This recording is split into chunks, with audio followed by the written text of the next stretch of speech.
nanti ada kesempatan untuk memberikan ceramah yang masih berhubungan dengan apa yang kita bahas kemarin, wija carana. Ya, wija itu sendiri pengetahuan.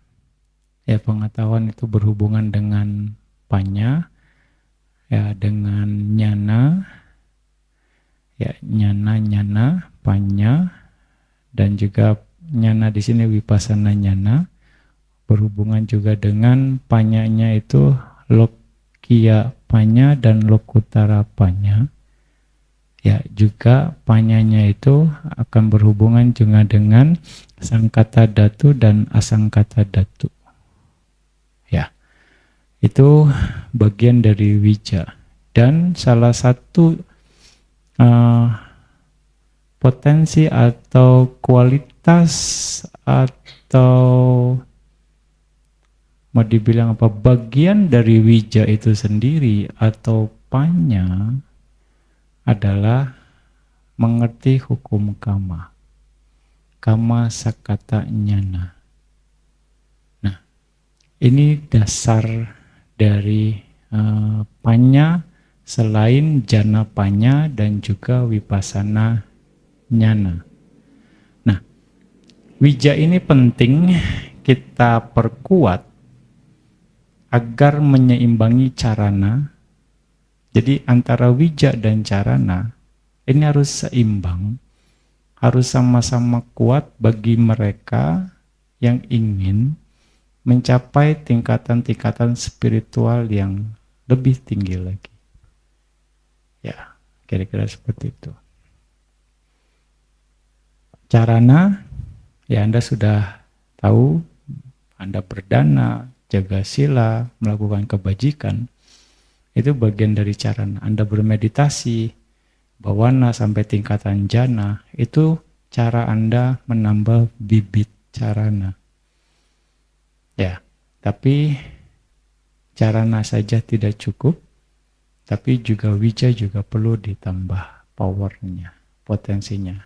Yaitu wija itu salah satunya adalah kama sakata nyana, pengetahuan yang berhubungan dengan hukum kama, ya, mengerti, lalu juga jana panya dan juga wipasana nyana. Itu yang harus kita tambah. Nah, ketika dalam sehari-hari kita harus mengerti bahwa cara bekerja hukum kama, mengerti prosesnya, menerima prosesnya, ya, bukan cuma sekedar mengerti, tapi menerima proses itu sendiri, bahwa kita lahir dari kama sendiri. Kita berhubungan dengan kama sendiri. Ya, semua ada konsekuensinya. Kama baik, perbuatan baik akan mengakibatkan kebahagiaan.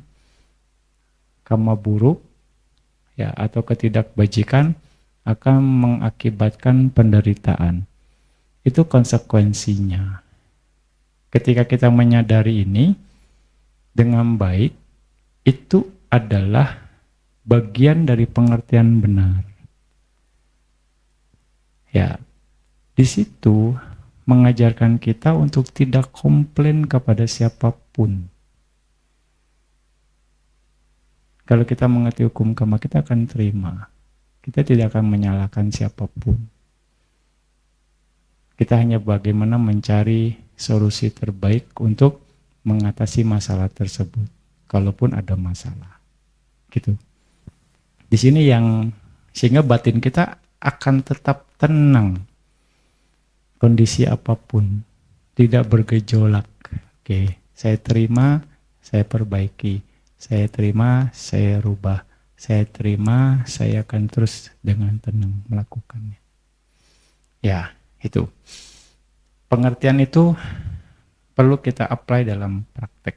Nah, lebih lanjut, untuk bisa mengerti hukum kama, Anda harus mengerti definisi dari hukum kama itu sendiri, prosesnya, Terus juga jenis-jenis kama berikutnya juga harus supaya mengerti, supaya Anda bisa menerima.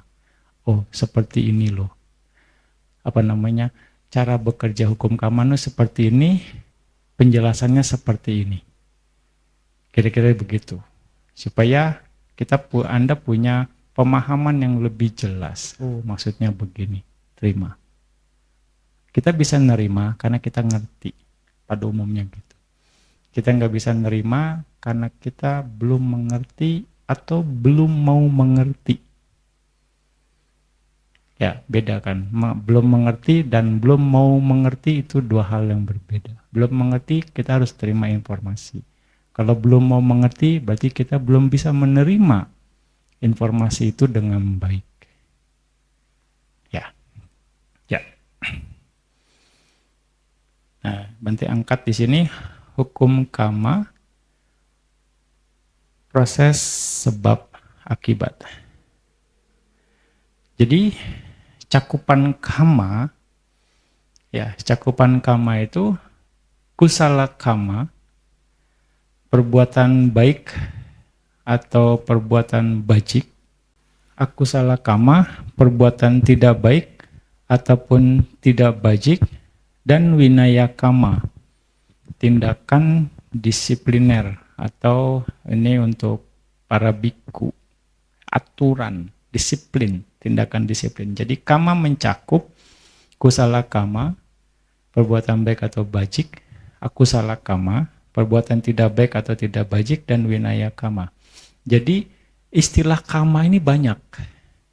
Kama ini dipakai dengan berbagai istilah. Jadi kama itu bukan cuma perbuatan saja. Ya, contoh Anda juga pasti sudah sering mendengar ini parikama. Parikama nimita. Ya kan, parikama. Nah, parikama ini pekerjaan pendahuluan. Parikama, pekerjaan pendahuluan. Artinya dia yang duluan muncul. Makanya parikama nimita adalah jenis nimita yang pertama. Yang pertama muncul. Ini juga disebut sebagai kama. Parikama atau pekerjaan pendahuluan itu juga disebut sebagai kama. Nah, parikama akan mengacu pada objek yang digunakan selama meditasi samatha vipassana atau ketenangan dan pandangan terang. Ya, contoh dalam meditasi anapanasati, perhatian terhadap napas bisa menjadi parikama nimita. Ya. Dalam meditasi kasina dengan menggunakan lingkaran putih atau kain putih atau kertas putih disiapkan sebagai awalan, itu berfungsi sebagai parikama juga. Parikama nimita. Atau ya napasnya berubah menjadi misalnya abu-abu atau warna seperti katun, ya, kapas, awan, itu juga bisa dikategorikan sebagai parikama. Jadi parikama itu juga dibilang kama. Istilah kama. Jadi banyak istilah, satu istilah tapi dipakai di berbagai tempat dengan konteks yang berbeda. Ya. Oke. Lalu usaha untuk melakukan sesuatu juga disebut kama. Usaha untuk melakukan sesuatu juga disebut kama, action. Lalu melakukan berbagai tugas atau aktivitas juga disebut sebagai kama. Nah, di sini ya, berhubungan dengan para biku. Misalnya selama upacara pentabisan para biku, melafalkan kama waca. Melafalkan kama waca atau tindakan formal menurut prosedur sangga. Jadi para biku akan membacakan ya kama waca itu prosedural. Misalnya sunatu me bante samgo. Nah, gitu. Ajupo sato panaraso. Nah, itu bagian dari kama waca. Ya, itu diperlukan ketika ada acara resmi sangga atau prosedur dalam sangga. Itu juga dibilang kama waca. yang dilakukan di dalam sima atau yang dilakukan di dalam sima disebut sebagai kama. Dan yang lain adalah kama adalah cetana atau niat. Itu pun juga kama. Ini ada di dalam Abhidhamma Pitaka. Ya, dalam Abhidhamma Sang Buddha mengajarkan cetanahang bikawe kamang wadami. Para biku, kehendak atau niat itulah yang aku sebut sebagai kama. Ya, lalu ada lagi cetayitwa kamang karoti kayena wacaya manasa. Kama diciptakan melalui tindakan yang disengaja dengan tubuh, ucapan, dan pikiran. Jadi tindakan yang disengaja diniatkan melalui tubuh, ucapan, dan pikiran itu juga dibilang kama. Di bahasa Palinya, cetayitwa kamang karoti kayena wacaya manasa. Oke, lalu kama yang diciptakan melalui tubuh disebut kaya kama. Kama yang diciptakan melalui ucapan disebut wacik kama. Kama yang diciptakan melalui pikiran disebut manokama. Ya, itu pun juga kama. Jadi banyak istilah yang memakai kama. Di dalam Patana juga Buddha mengajarkan bahwa kama adalah cetana atau niat. Cetana sampayuta kanang damanang tansamutananang cak rupanang kama pacayena pacayo. Kehendak atau cetana menjadi kondisi bagi fenomena mental yang terkait serta fenomena materi atau rupa yang muncul darinya melalui kondisi kama di dalam Patana. Ya, Anda yang kita baca tiap hari, tiap pagi. Kalau Anda ngeh nih, ininya ada kalimat ini. Ya, nah dengan cara inilah Buddha menjelaskan bahwa cetana menjadi kama. Ya, nah itu jadi nih kata kama ini dipakai di banyak tempat, tergantung konteksnya, berbeda arti. Ya, jadi jangan sampai bingung ya secara ininya ya. Jangan jadi nggak bisa juga ditelan satu bulat-bulat kama perbuatan. Tergantung konteksnya dia bisa berubah definisi. Ya, kira-kira seperti itu. Lalu berikutnya cetana termasuk dalam cetasika yang muncul bersamaan dengan cita atau batin. Nah, dalam cita dan cetasika, cetana itu cetasika.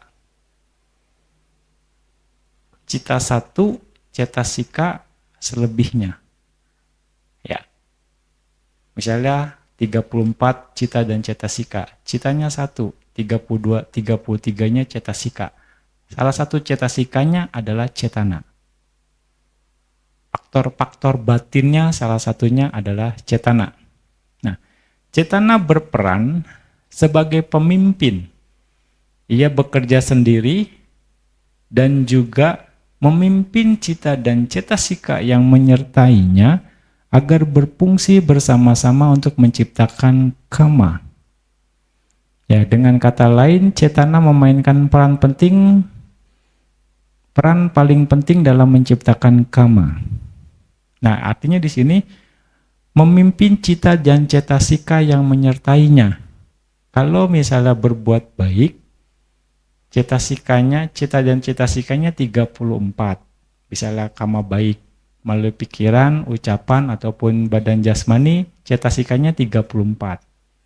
Berbuat baik tanpa misalnya tanpa happy, atau berbuat baik dengan happy dan juga dengan pengertian benar, itu 34 cetasikanya. Berbuat baik nggak happy, tapi ngerti perbuatan baiknya, Nah, itu 33 cetasikanya. Cita dan cetasikanya. Berbuat baik, nggak happy, hasilnya happy tapi nggak ngerti. 33 juga cetasikanya. Berbuat baik, nggak ngerti, nggak happy. Nah, itu 32 cetasikanya. Dan ini dipimpin oleh cetana. Nah, macam-macam kan perbuatan baik, dan akhirnya cita dan cetasikanya juga jumlahnya berbeda-beda. Ini akan mempengaruhi kualitas batin seseorang. Ini akan mempengaruhi. Oke, lalu misalnya cetana yang memimpin cita dan cetasika, kita berbuat buruk, cita dan cetasikanya akan berbeda. Ya kan?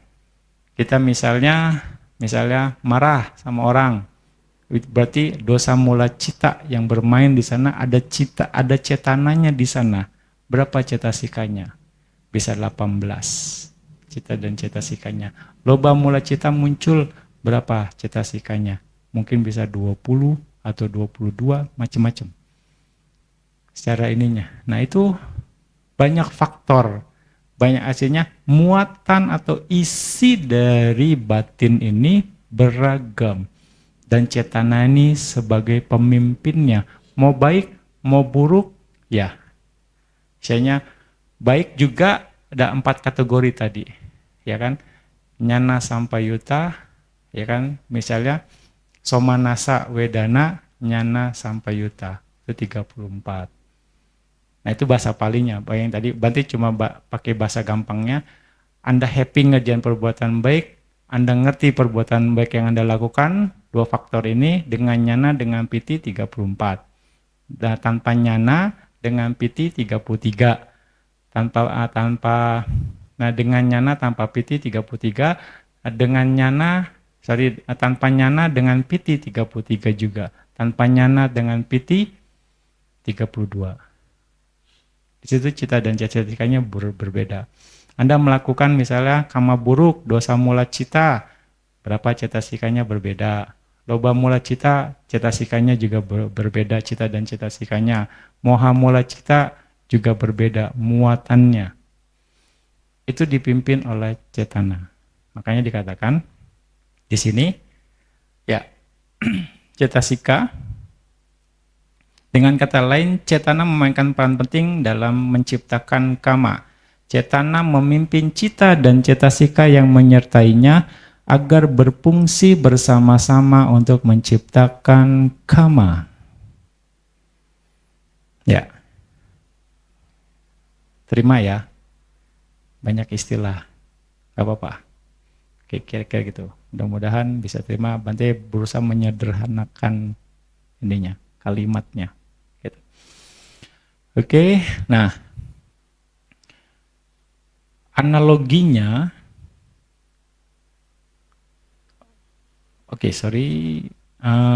Di sini sebagai contoh, cetana seperti seorang komandan dalam pasukan. Saat bertempur melawan musuh di medan perang, komandan tersebut ikut bertempur secara langsung sekaligus memberi perintah kepada para prajurit untuk bertempur. Mau berbuat baik, mau berbuat buruk, cetananya ada di sana. Ya kan? Mau misalnya berbuat buruk pun, mau loba mula cita, dosa mula cita, moha mula cita, dia ada di sana cetananya. Dan itu jenis pikiran yang berbeda. Ya, muatan pikiran yang berbeda-beda. Ya, cetana makanya dikatakan seperti komandan dalam pasukan. Saat bertempur melawan musuh di medan perang, komandan tersebut ikut bertempur secara langsung, sekaligus memberi perintah kepada prajurit untuk bertempur. Ya, demikian pula cetana berfungsi dengan sendirinya dan juga mengarahkan faktor-faktor mental yang menyertainya. Ya, jadi kayak komandoin, ayo maju, terus kira-kira. Lalu analogi lain, cetana seperti pemimpin tim dalam sebuah proyek di tempat kerja. Pemimpin tersebut bekerja secara langsung dan juga memberikan instruksi kepada anggota tim untuk melaksanakan tugas mereka.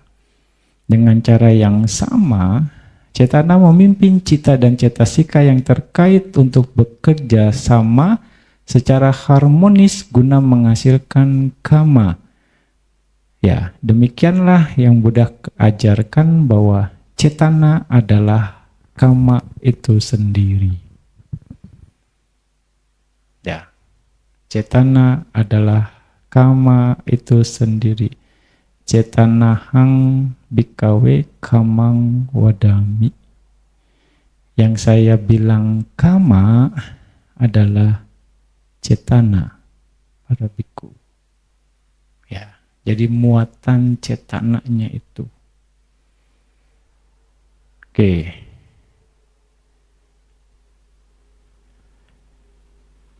Jelas ya? Jangan tegang ini. Jangan tegang.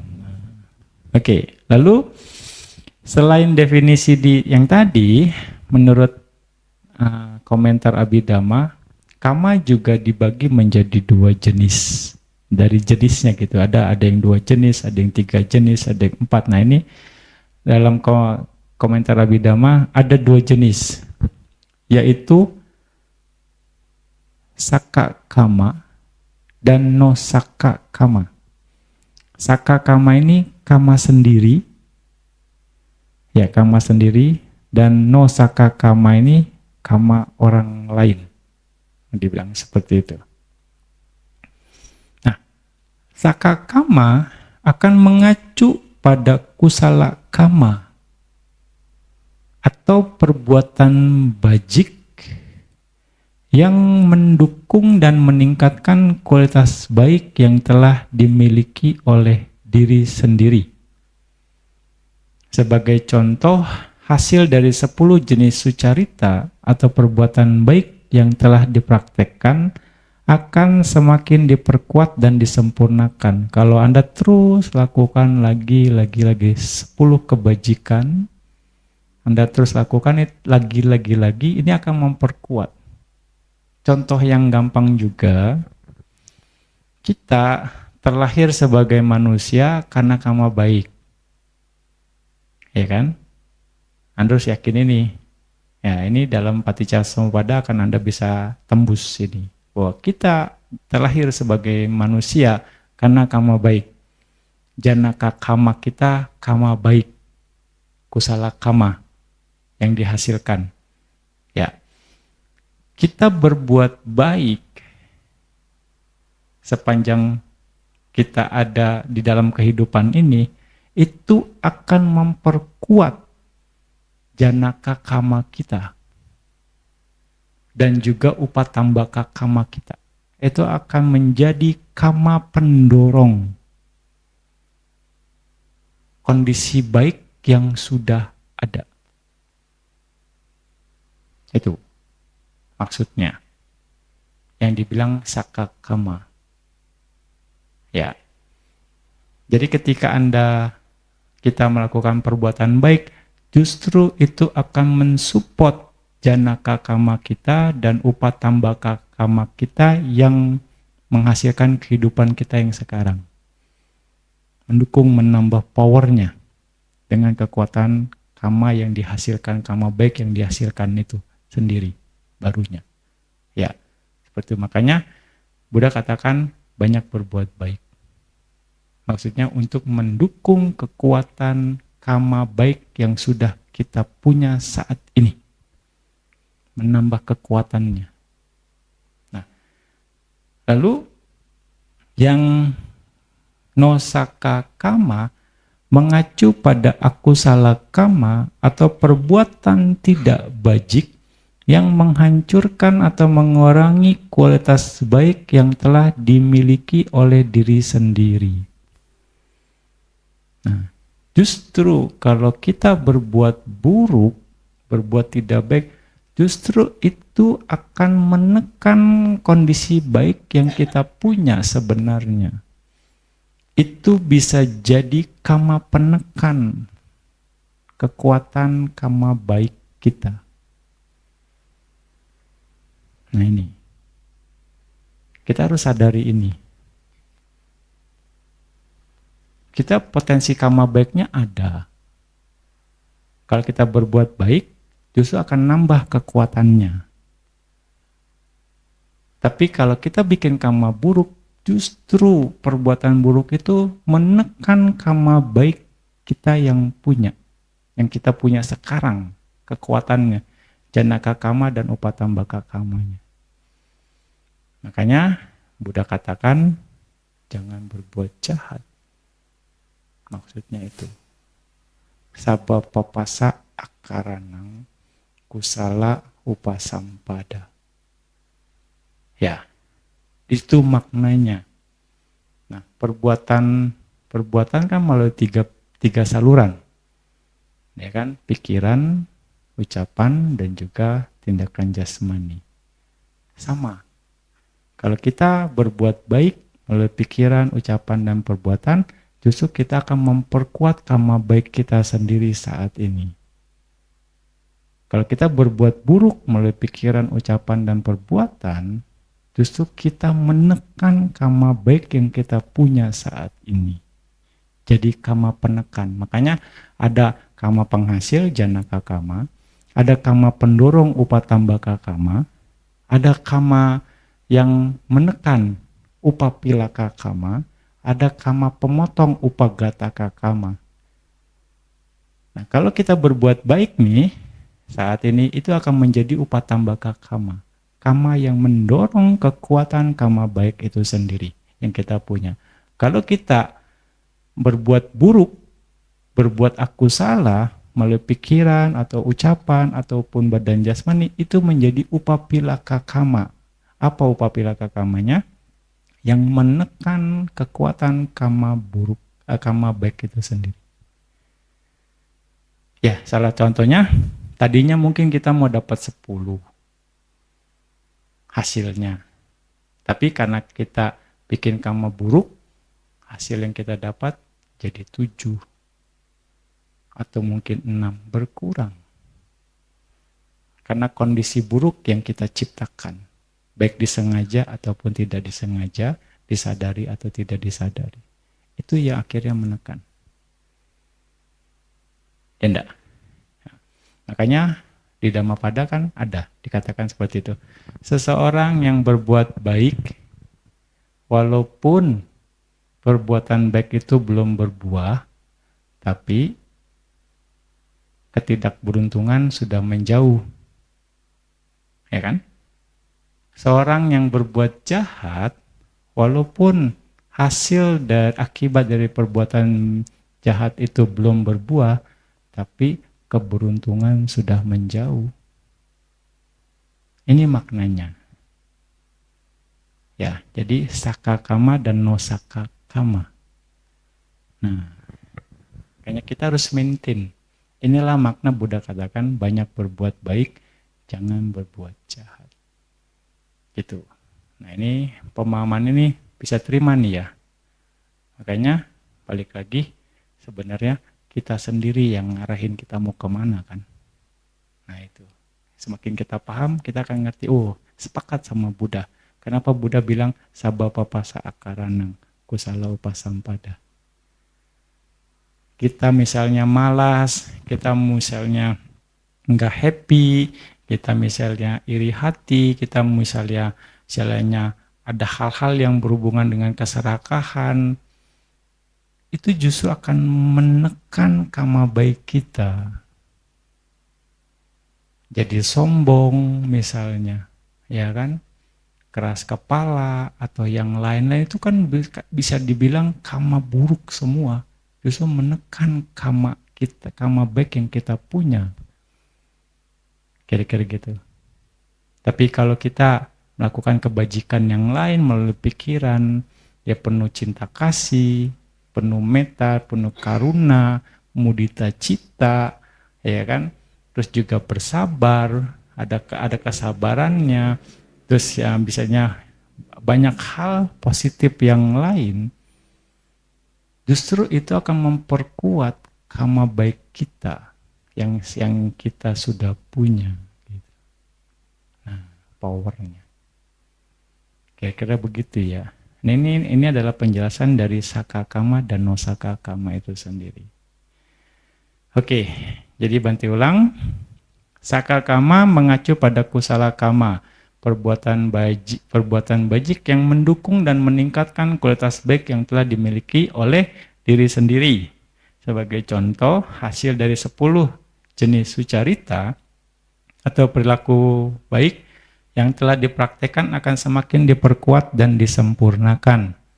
Nosakakama mengacu pada akusala kama atau perbuatan tidak bajik yang menghancurkan atau mengurangi kualitas baik yang telah dimiliki oleh diri sendiri. Itu. Makanya Buddha katakan lagi di Piyasutta, siapa yang sayang sama diri sendiri? Ya, diri sendirilah yang sayang sama diri sendiri. Bagaimana cara kita sayang sama diri sendiri? Melakukan kebajikan. Melakukan menjaga perbuatan baik melalui pikiran, ucapan, dan tindakan ya untuk diri sendiri. Itu cara kita sayang sama diri sendiri. Itu maknanya. Ya. Jadi kalau kita udah ngerti nih dasarnya, kita baca sutanya Buddha akan nyambung terus. Oh, ternyata Buddha mengajarkan ini maksudnya ini maksudnya ini. Oh, jadi akan ngerti pola yang Buddha ajarkan. Makanya kita akan mengerti bahwa Buddha mengajarkan Dhamma dengan konsisten. Enggak setengah-setengah, enggak pelin-pelan, konsisten dengan cara dia gitu. Tapi dengan berbagai cara. Gitu ya. Oke. Bisa paham ya? Bisa terima ya? Nah, itu. Oke. Selanjutnya, ya, kama memiliki suatu fungsi yang dikenal sebagai kama niyama atau hukum hasil yang ditentukan oleh kama. Nah, jadi ada hukum kama itu sendiri secara alamiah, kama niyama. Ya, kama menghasilkan buah atau hasil sesuai dengan kama niyama. Baik akan menghasilkan kebahagiaan, buruk akan menghasilkan penderitaan. Itu pasti. Kira-kira gitu. Ya. Kusala kama menghasilkan hasil yang baik, sedangkan akusala kama ya menghasilkan hasil yang buruk. Fakta bahwa hasil muncul sesuai dengan prinsip alami sebab dan akibat disebut kama niyama. Ini nggak akan ketukar. Ini nggak akan ketukar, ini pasti. Ya, kama baik akan menghasilkan kebahagiaan, kama buruk akan menghasilkan penderitaan. Nah, ini sehukum yang fix dan kita harus yakini. Tapi kapan saya terima kama baik? Nah, itu yang nggak pasti. Ya, itu jangan diharap itu, mau dibilang. Kapan kalau kondisinya tepat? Ya, kalau kondisinya tepat, kita bisa menghasilkan kama. Makanya kita yang harus mengkondisikan kama itu sendiri. Sekali lagi, kita perlu mengkondisikan dengan baik lagi. Sekali lagi. Oke, yang berikutnya, ya, kama beda atau jenis-jenis kama. Ya, itu definisi tentang kama ya, secara umum. Biar Anda dapat pengetahuan, oh kama ini seperti ini maksudnya. Ya, sekarang jenis-jenis kama beda. Kama catuka atau 4 klasifikasi kama. Ya, kama beda atau jenis-jenis kama. Nah ini makanya bahasa Indonesia sama kan sama Pali, beda. Beda itu ya kan berbeda. Ya itu dibilang jenis-jenis. Berarti kan ada yang lain gitu kan, ada jenis yang lain, jenis kama banyak jenis berbeda. Kama catuka 4 klasifikasi kama. Kama dapat diklasifikasikan ke dalam 4 kategori. Yang pertama, pakakala kama catuka. 4 klasifikasi kama menurut waktu pematangan hasilnya, menurut waktu matangnya. Yang kedua, kicakama catuka, kama yang menurut fungsinya, 4 klasifikasi kama menurut fungsinya. Paka, dana, pariyaya, kama, catuka. 4 klasifikasi kama menurut urutan pemunculan hasil. Yang keempat, paka, dana, kama, catuka. 4 klasifikasi kama menurut tempat pematangan hasil. Jadi macam-macam nih. Menurut waktunya, menurut fungsinya, ya berbuahnya menurut fungsi, dan berbuahnya menurut urutan kemunculan hasil, sama tempat pematangan hasil. Ya, ini definisi kama. Kita harus mengerti proses ini supaya jadi nggak salah. Ya, dibilang nanti begini, kira-kira. Banyak yang orang menyalah, asalnya karena nggak tahu menjadi membenarkan pengertian tentang kama itu sendiri. Ya. Nah, yang pertama, Bante nggak menjelaskan semua, hanya sebagian saja, mungkin beberapa bagian karena nggak cukup waktunya. Ya, secara kalau dijelasin semua. Oke. Yang pertama adalah kita ambil pakakala kama catuka. Pakakala kama catuka, 4 jenis kama menurut waktu pematangan hasil. Waktunya, menurut waktu hasilnya, waktu berbuahnya. Yang pertama, dita dhamma wedaniya kama. Kama yang menghasilkan hasil dalam kehidupan saat ini. Nah, orang seneng nih. Kalau udah mobil, kalau berbuahnya sekarang juga kalau bisa. Ya, itu dibilang dita dhamma wedaniya kama. Kama yang menghasilkan hasil dalam kehidupan saat ini. Nah, kama ini berkaitan dengan cetana atau niat yang terkandung dalam jawana yang pertama. Jadi setiap kita dalam arus kesadaran itu ada 7 jawana. Oke. 7 jawana itulah potensi kama tersimpan sudah di sana. Dari jawana 1 sampai jawana 7, disitulah potensi kama tersimpan. Hanya di sana saja. Gitu.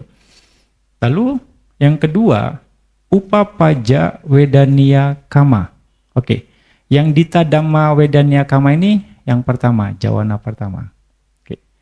Yang kedua, upapaja wedaniya kama, kama yang menghasilkan hasil dalam kehidupan berikutnya.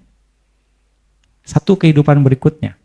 Nah, ini berkaitan dengan cetana yang terdapat dalam jawana ke-7. Jawana pertama di kehidupan ini bisa berbuah.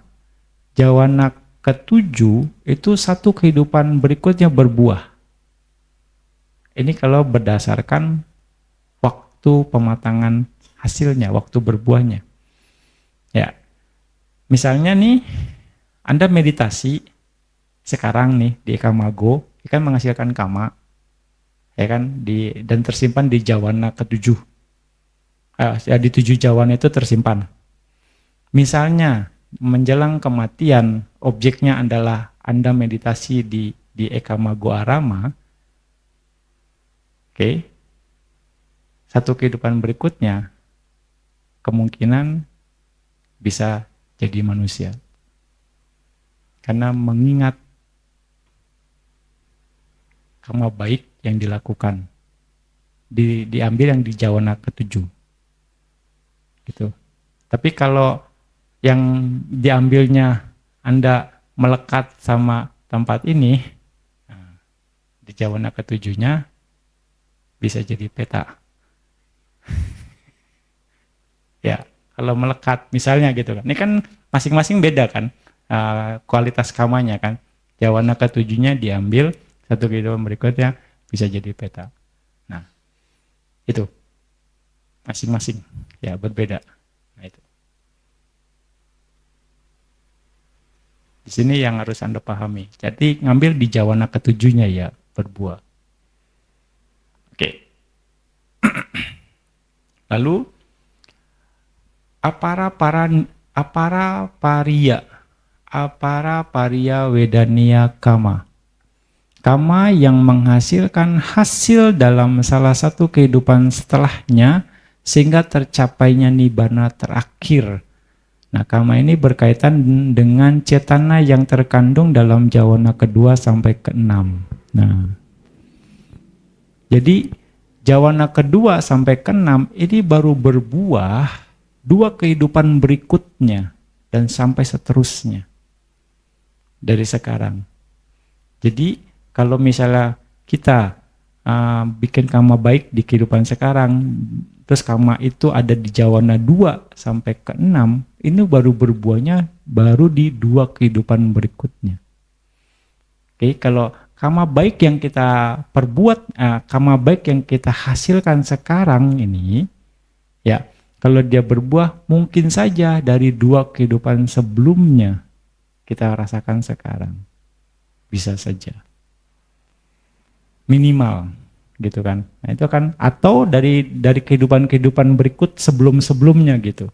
Para kamanya karena dia kan berbuah dari minimal 2 kehidupan berikutnya sampai dengan pencapaian nibbana. Makanya itu yang harus kita ngerti ya. Proses cara bekerja hukum kama akan berhubungan dengan ya di proses kesadaran itu yang diajarkan dalam Abhidhamma. Jadi gimana caranya supaya Anda kama baiknya langsung berbuah? Nah, kepengennya gitu kan. Lalu berikutnya ahosi kama ya. Ahosi kama, kama yang meskipun telah mencapai waktu yang memungkinkan untuk menghasilkan buah, gagal menghasilkan hasil dan akhirnya lenyap, yaitu kama yang telah lewat masa berbuahnya. Nah, ada ahosi kama. Oke, kama yang di jawana pertama, kalau kondisinya nggak tepat, dia bisa ahosi. Gitu. Kama di jawana ketujuh, kalau kondisinya nggak tepat, dia pun bisa ahosi. Karena dia berbuahnya kan satu kehidupan berikutnya. Ya kan? Tapi dia nggak berbuah tuh satu kehidupan berikutnya. Yang berbuah adalah para kama dari 2 kehidupan berikutnya. Berarti kan dia nggak punya tempat berbuah, dia langsung ahosi. Kira-kira gitu konteksnya ya.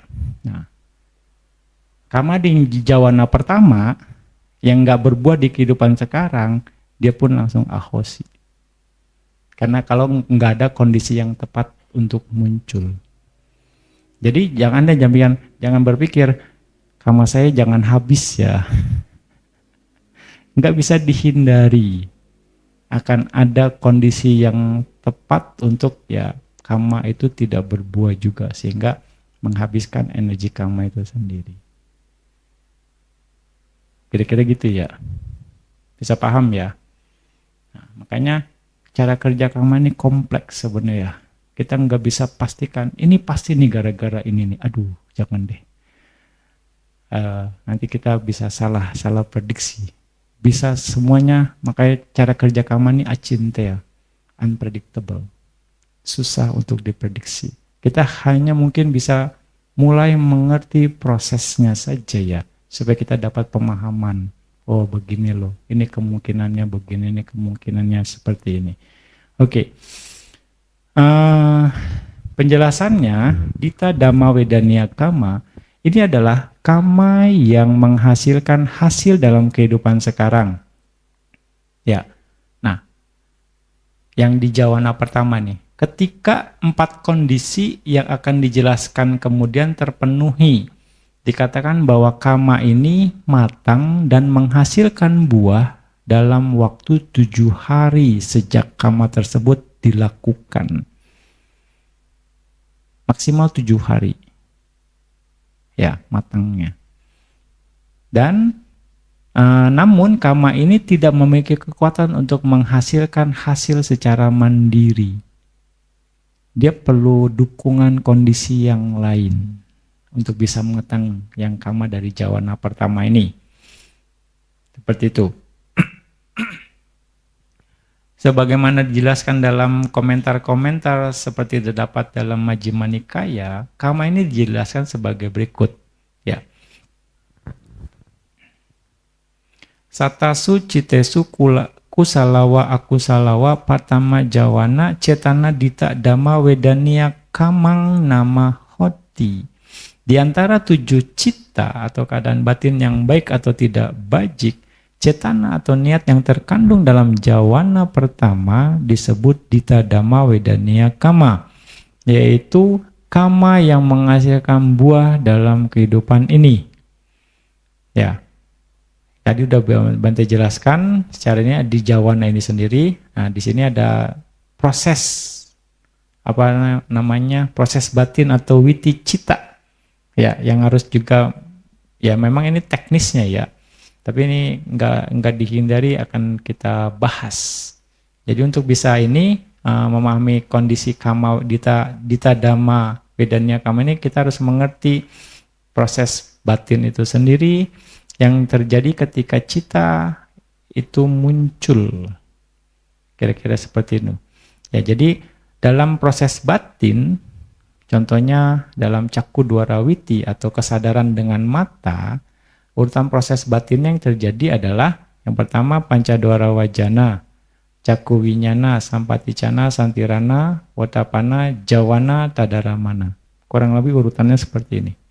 Dan di jawana urutan yang hampir terakhir. Dan itu ada 7 jawana.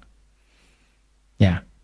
Di antara urutan cita ini hanya fase jawana yang menciptakan kama. Kama tercipta di jawana. Ya.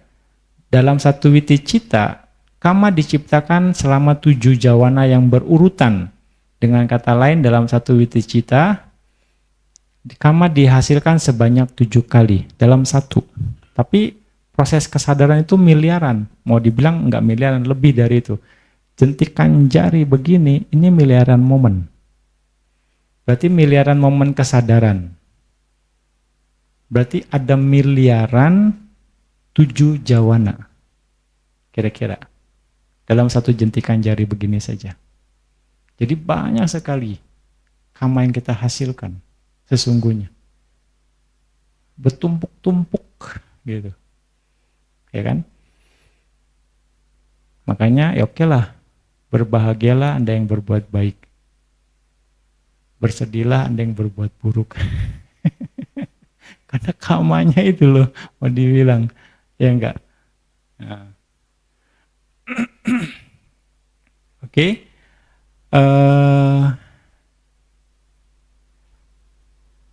Secara khusus dita dhamma wedania kama merujuk pada cetana atau niat yang terkandung pada jawana pertama dari 7 jawana tersebut. Oke.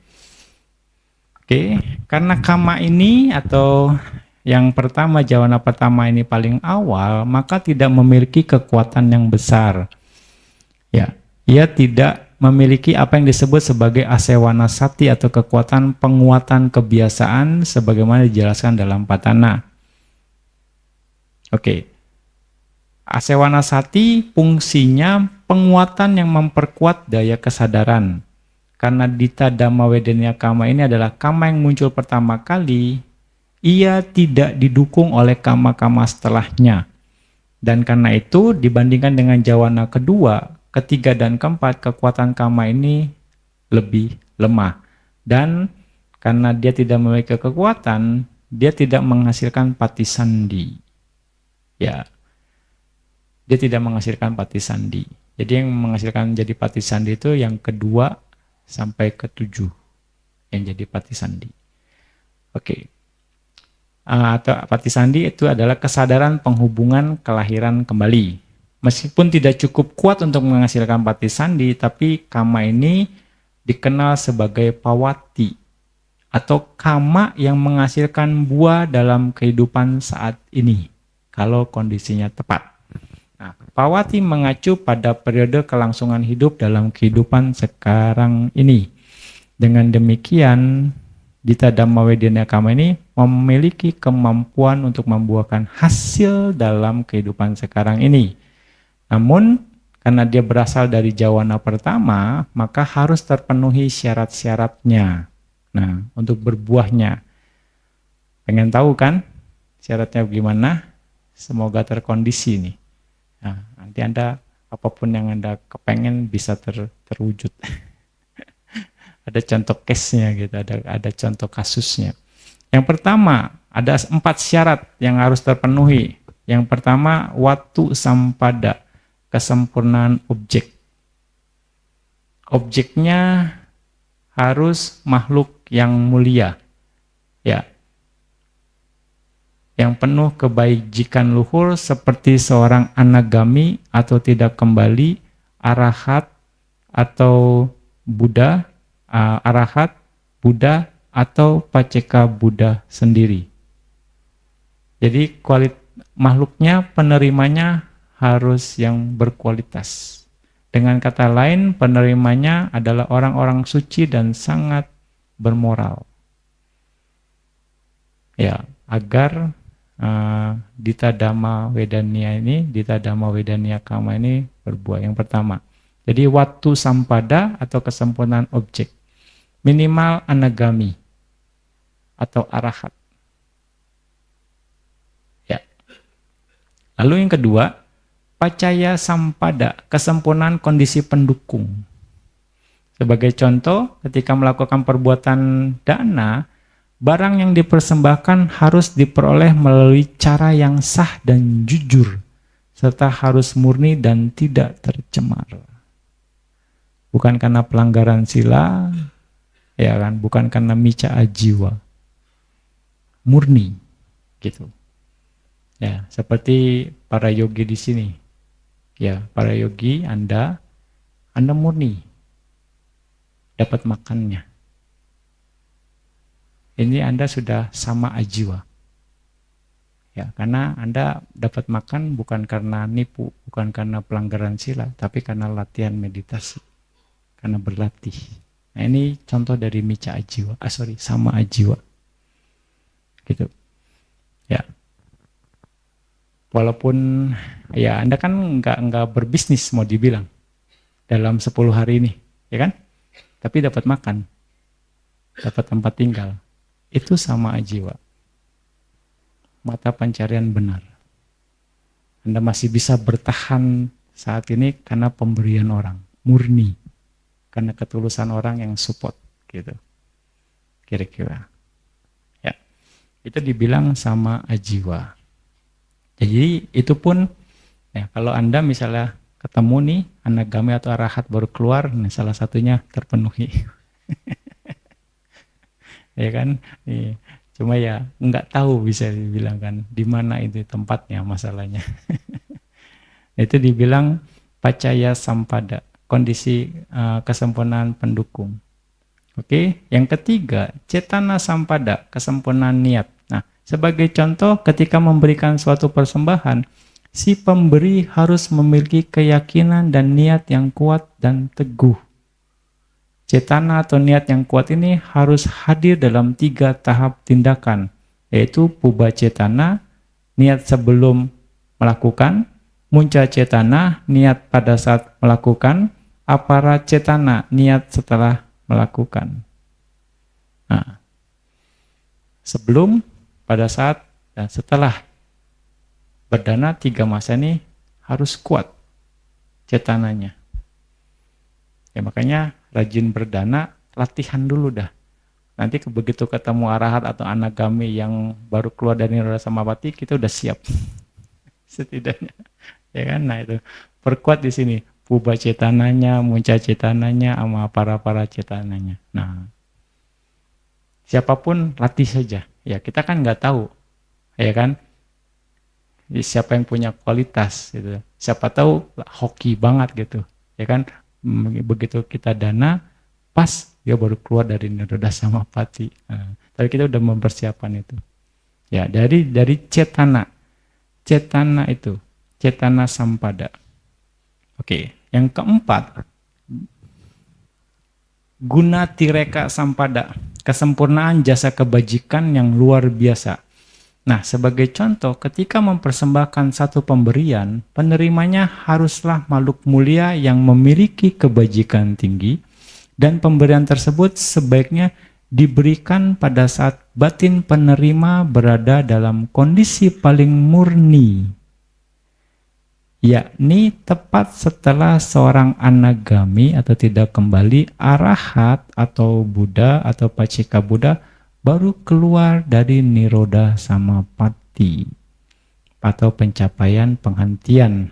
Nah, pada saat itu batin mereka dipenuhi dengan kemurnian tertinggi. Ditambah mereka lapar, perlu makan, karena 7 hari meditasi. Fisiknya perlu makan cepat gitu. Kalau mereka nggak makan di hari ke-7 itu, mereka akan parinibbana langsung. Karena fisiknya yang nggak kuat. Makanya seorang anagami atau arahat, ketika dia mau masuk ke nirodha samapatti, dia harus cek sebelum dia beraditana, dia harus cek kemampuan tubuhnya ini kuat berapa lama. Gitu. Kalau dia kuat misalnya 7 hari, dia akan bertekad saya akan berada di nirodha samapatti selama 7 hari. Kalau dia hanya kuat misalnya cek cuma 3 hari, dia akan bertekad saya akan beraditana, berada di dalam nirodha samapatti selama 3 hari. Kalau salah hitungan, bisa parinibbana. Dan juga waktunya harus tepat. Dia keluarnya habis noon time, selesai sudah. Nggak dapat makan lagi. Atau keluarnya tengah malam gitu, salah perhitungan. Ya sudah, langsung mungkin parinibbana karena lapar. Tubuhnya jadi rusak, kira-kira gitu. Makanya harus dihitung. Ya, itu cara-cara nirodha samapatti. Ya, pencapaian nirodha samapatti. Dan seorang yang mencapai nirodha samapatti, basicnya adalah jhana salah satunya. Nah, jhana ini penting. Sekali lagi. Kalau misalnya Anda mau masuk dalam nirodha samapatti, mau merasakan kedamaian sementara, penghentian sementara. Jhana 10 kasina sampai dengan jhana 8 atas samapatti. Lalu nanti Anda latihan 14 ways, 14 cara. Latihan 14 cara itu sebagai pembukaannya. Itu nanti dikombinasi dengan vipassana. Misalnya Anda mau masuk ke ambil kasina apa yang Anda suka. Bisa misalnya kasina putih. Ya kan? Tapi 14 ways di awal. Mungkin 2 atau 3 kali putaran. Kira-kira seperti itu. Lalu Anda masuk ke kasina putih jhana 1 sampai dengan jhana ke-8. Tapi begitu masuk jhana pertama, Anda keluar, lalu renungkan, amati faktor mental batinnya, gitu. Faktor mental batinnya ada berapa, lalu direnungkan dengan anicca atau dukkha atau anatta. Masuk jhana pertama, keluar, renungkan anicca, dukkha, anatta. Masuk jhana kedua, keluar, renungkan anicca, dukkha, anatta. 3 juga sama, 3 masuk jhana 3, keluar anicca, dukkha, anatta, sampai dengan jhana ke-7. Gitu. Sampai dengan jhana ke-7, renungkan juga begitu masuk, keluar, renungkan dengan anicca, dukkha, anatta. Nah, begitu masuk mau jhana ke-8, nah, baru cek fisik Anda kuat berapa lama. Lalu Anda bertekad, saya akan keluar kalau hanya dipanggil oleh Buddha. Praditana. Saya akan keluar kalau sangga memanggil saya. Saya terus juga barang-barang yang ada sekitar saya akan tidak bisa dibakar ataupun dicuri oleh siapapun. Gitu. Tekad itu harus Anda lakukan. Lalu setelah tahu tubuhnya kuat berapa lama, saya akan masuk nirodha samapatti selama sekian lama. Lalu ambil objek jhananya, masuk ke kondisi jhana ke-8. Nah, di sana langsung Anda akan masuk terserap dalam nirodha samapatti, pikirannya lenyap. pikirannya terhenti, fisiknya saja yang bergerak. Dan Anda akan terselamatkan, tidak akan bisa dibakar. Barang-barang Anda pun nggak akan bisa dicuri. Itu proses pencapaian Nirodha Samapatti. Makanya jana ini sangat penting. Sekali lagi, kalau Anda mau ngerasain Nirodha Samapatti. Bagaimana, bisa nggak Nirodha Samapatti masuknya 1 jam? Bisa saja. Kan tergantung tekad Anda. Ya kan? Misalnya, maksimal 7 hari. Karena 1 piring makanan yang biasa, umum, nggak tahu nutrisi sekarang, zaman sekarang ini ya. Kalau yang zaman dulu, 1 piring itu bisa cukup untuk 7 hari nutrisinya. Kalau zaman sekarang nggak tahu. Setidaknya. Ya, itu cara untuk pencapaian Nirodha Samapatti. Menarik kan? Anagami. Ama minimal anagami atau arahat. Iya, maksudnya dari jana terus latihan sampai Anda mencapai anagami arahat gitu. Ya. Oke, apabila keempat kondisi ini terpenuhi, maka cetana yang terdapat dalam jawana pertama, meskipun awalnya lemah, dapat menghasilkan buah yang besar sebagai dita dhamma wedaniya kama, yaitu kama yang berbuah pada waktu 7 hari. Dalam istilah Abhidhamma, kama ini digambarkan sebagai somanasa sahagata nyana sampayuta cetana, atau cetana yang disertai dengan kesadaran penuh sukacita dan kebijaksanaan, yaitu cetana yang termasuk dalam somanasa sahagata nyana sampayuta cita, atau kesadaran yang penuh sukacita yang disertai dengan kebijaksanaan. Dengan demikian, kama ini memiliki kekuatan yang segera membuahkan hasil. Nah, ini jadi di masyarakat nih banyak sekarang, mungkin bukan sekarang sih, dari dulu juga, dan mungkin akan terpola, wih, dana ke sini, oh, bisnis saya lancar, misalnya gitu, wah, ya kan, nicun nih bantainya nih, gitu, ya kan. Pikirnya dana ke bantainya itu wah, yang menyebabkan kama baiknya berbuah langsung. Iya lu, semuanya oke lu. Atau gara-gara dia jahat sih sama saya, jadi begitu tuh. Ya kan? Ya kan? Ini gara-gara itu sih, makanya celaka dia. Seolah-olah kama buruk yang dihasilkan itu karena berbuat buruk sama kita misalnya. Nah, itu adalah yang terjadi di masyarakat.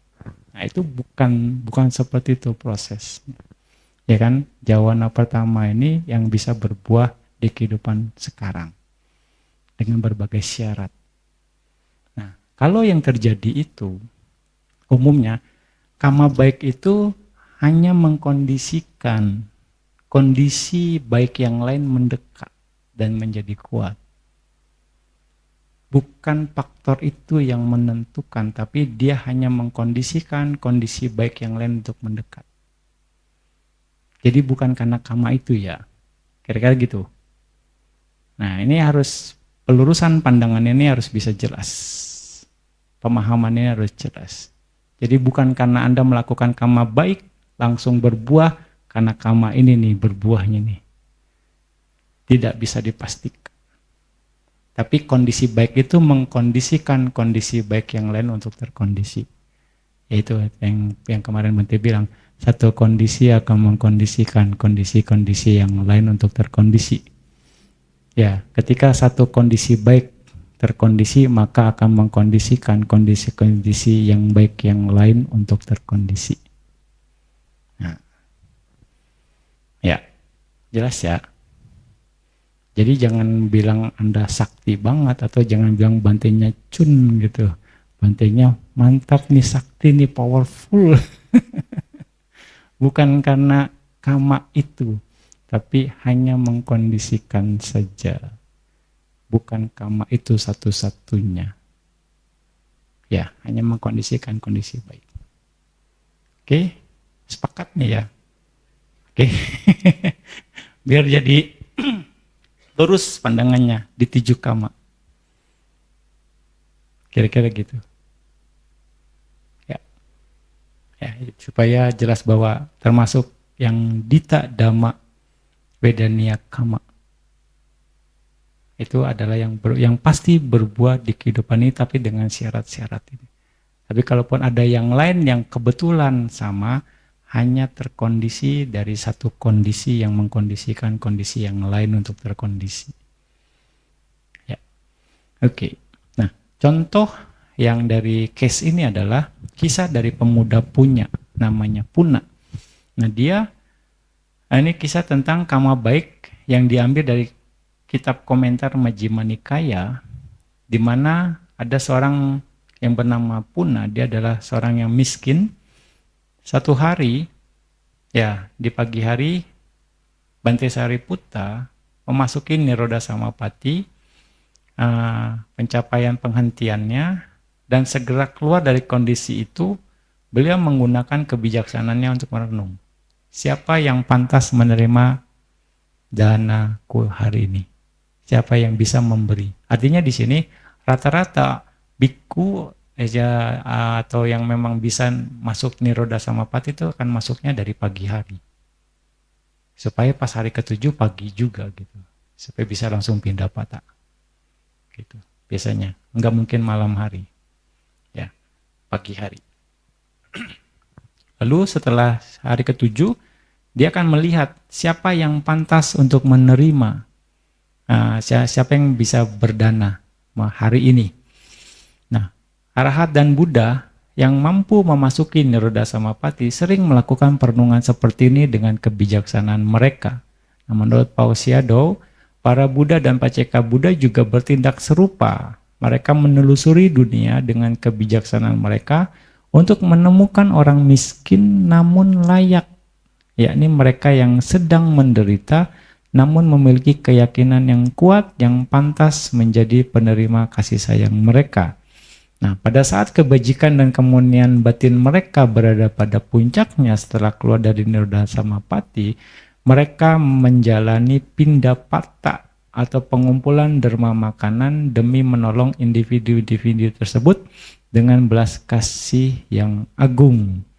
Nah, dengan cara ini, Bante Sariputta melalui kebijaksanaannya mengenali bahwa pemuda Puna adalah penerima derma yang layak. Maka Bante Sariputta pergi ke ladang tempat Puna bekerja untuk melakukan pindapata. Jadi disurvei. Ya, siapa nih yang kira-kira pantas gitu. Makanya gak gampang ya. Walaupun kita kepengen, nggak masuk radar. Nggak masuk, aduh susah bener-bener. Makanya jangan ngarep deh kalau ini deh. Bisa dibilang. Oke, nah melihat ketika Puna melihat Bante Sariputta dengan hormat mempersembahkan air untuk membasuh wajah, air untuk membersihkan gigi, dan juga air minum Setelah itu, nah alih-alih memakan sarapan yang telah disiapkan istrinya, Puna mempersembahkan seluruh makanan tersebut kepada Bante Sariputta. Dia dapat jatah sarapan, gitu. Tapi karena ada Bante Sariputta, dia langsung serahin sarapannya semua, gitu. Lalu sebagai hasil dari tindakan bajik ini, dalam waktu 7 hari Puna dan istrinya menjadi sangat kaya. Saat mereka membajak tanah di sekitar ladangnya, emas dan perak muncul dalam jumlah besar dari dalam tanah. Simsalabim abrakadabrak. Sampai ini dicurigai sama Raja Bimbisara. Anda curi dari mana ini? Gitu. Wah, dia nggak tahu, muncul sendiri. Mana bisa, dia bilang, langsung disita tuh. Begitu disita, hilang itu emasnya. lenyap langsung. Karena cuma Puna aja yang bisa ngambil. Gitu. Tapi begitu, ya sudah, kamu saja deh. Karena mungkin yang memang jatahnya kamu, muncul lagi langsung emasnya. Kekuatan Kama itu luar biasa. Jadi memang Kama nggak bakalan bohong ya. Kama nggak bakalan ketuker istilahnya gitu. Makanya mesti yakin sama hukum Kama gitu. Kalau bukan bagian saya nggak bakalan terjadi. Nah itu. Kalau terjadi memang itu bagian dari saya punya. Gitu ya. Jadi itu yang harus kita yakini. Karena Kama nggak akan ketukar. Jadi oke. Lalu yang contoh yang lain adalah kisah Jagal Nanda. Nah, dalam komentar Dhammapada ada cerita tentang Jagal Nanda ini. Nah, Nanda menjalankan usaha penyembelihan sapi dan menjual dagingnya. Selama lebih dari 50 tahun, ia memelihara sapi dan setiap hari menyembelih 1 ekor lalu menjual dagingnya. Dia sendiri sangat menyukai daging sapi dan setiap hari menyisihkan sebagian untuk dirinya sendiri yang kemudian dimasak oleh istrinya. Nah, suatu hari seorang temannya datang untuk membeli daging, tetapi Nanda tidak sedang di rumah. Istrinya yang ingin membantu menjual bagian daging yang biasanya disisihkan Nanda untuk dirinya sendiri. Malam itu ketika Nanda duduk untuk makan malam, menyadari bahwa tidak ada daging di meja, ia menjadi sangat marah. Dengan amarahnya, ia mendatangi sapi yang seharusnya disembelih keesokan harinya, dan karena dikuasai kemarahan, dia memotong lidah sapi itu saat masih hidup, lalu menyuruh istrinya untuk memasaknya sebagai santapannya. Sapi itu menggeliat kesakitan, menjerit dan mengeluarkan darah dari mulutnya. Saat Nanda memakan lidah sapi yang telah dimasak itu, tepat ketika ia menelannya, lidahnya sendiri tiba-tiba terbelah tanpa sebab yang jelas. Darah menyembur dari mulutnya dan ia seperti sapi itu menjerit kesakitan. Tak lama kemudian dia meninggal dan terlahir kembali di neraka. Itu salah contoh dari ininya ya. Karena terlalu kuat karma buruknya. Oke. Istrinya yang tidak ingin putra mereka mengikuti jejak ayahnya mengajarkan kepada anak mereka untuk tidak melakukan penyembelihan. Anaknya mendengarkan nasihat itu dan memilih pekerjaan yang berbeda. Karena tindakan kejamnya, Nanda menciptakan akusala kama yang berat. Akusala ini langsung matang sebagai dita dhamma wedaniya kama, menyebabkan Nanda mengalami kematian yang menyedihkan. Setelah kematiannya, dia terlahir di neraka. Ya, juga cerita raksasa Nanda. Ya, raksasa Nanda ini dia pukul kepala Bante Sariputta ketika bantainya lagi masuk di dalam Nirodha Samapatti. Ya, iseng dia mau ngetes. Ya, orang. Tapi kalau orang lain mungkin udah kepalanya udah pecah katanya. Tapi karena Bante Sariputta cuma pusing doang dikit katanya. Enggak ngepek gitu, tapi masih sedikit gitu. Bante Moggallana lihat itu. Dia tanya, Bante gimana? Cuma sedikit pusing gitu. Wah, kalau bukan Anda mungkin sudah mati gitu. Karena dia akhirnya diceritain sama Bante Moggallana. Ada Yaka, anak yang ini, dia raksasa, Yaka lah mau dibilang saat itu, pukul Anda.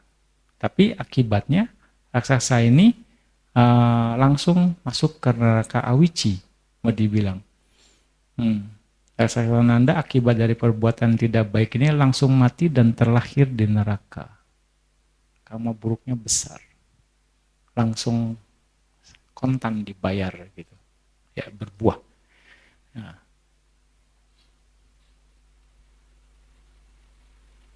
Ya, bahkan Bantenya menjawab seperti ini, bahwa ia tidak merasakan telah dipukul, hanya merasa seperti hembusan angin lewat di atas kepalanya gitu.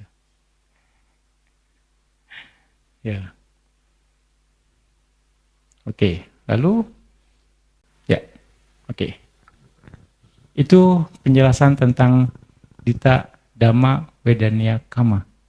Ya. Jadi artinya kama yang bisa langsung berbuah dalam kehidupan ini. Ya. Jadi Anda jadi lebih jelas nih ya tentang kama itu sendiri, bagaimana ininya. Ya penting nggak bisa jelasin semua karena keterbatasan waktu, ya kan. Jadi setidaknya memberikan informasi tentang variasi kama dan juga bagaimana. Ya. Semuanya udah lemes Medo. Gitu. Kira-kira gitu ya. Jadi sekali lagi hasil dari jenis kama ini muncul ketika 4 syarat terpenuhi. Tapi jika keempat syarat tidak hadir, masih ada kemungkinan hasil kecil bisa muncul dalam berbagai tingkat. Nah, kita terus-menerus menciptakan kama semacam ini setiap hari, namun tidak semua kama pasti membuahkan hasil.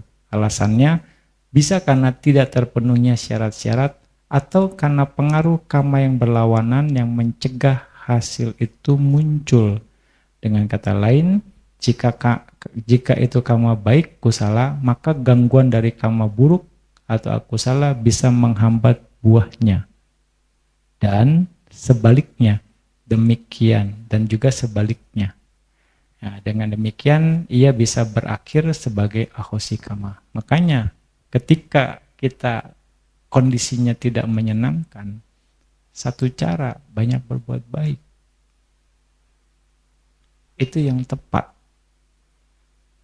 Dan nanti bingung, berbuat baik gimana? Orang nggak punya apa-apa. Gimana harus berbuat baik?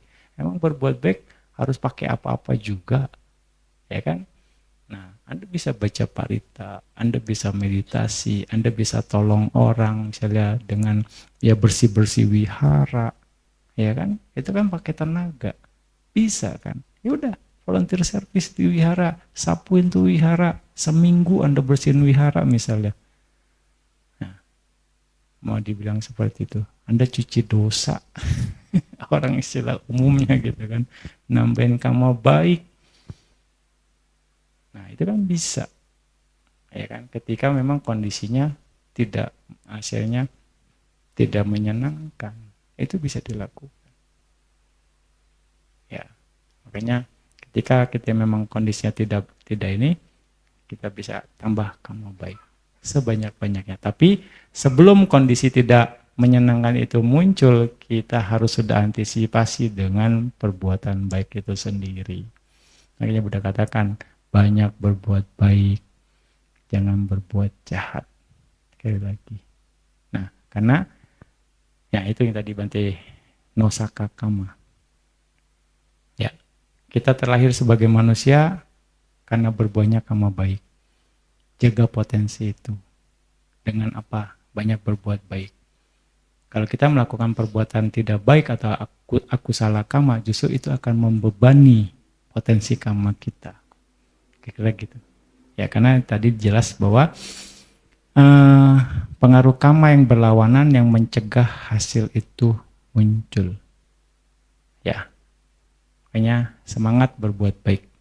Terus jangan ragu berbuat baik, jangan takut berbuat baik, ya kan, jangan malu berbuat baik. Dan kita memang harus jadi orang baik. Kira-kira seperti itu. Oke, demikian penjelasan dari Bante. Ya, semoga menambah wawasan Anda dan semoga kita terus ya bersemangat untuk berbuat baik. Kita terus konsisten dalam berbuat baik sehingga kualitas kebaikan kita menjadi baik. Makanya berbuat baiklah yang baik sehingga kita akan bisa mengerti kebaikan itu sendiri dan akhirnya bisa terbebas dari penderitaan. Sadu, sadu, sadu.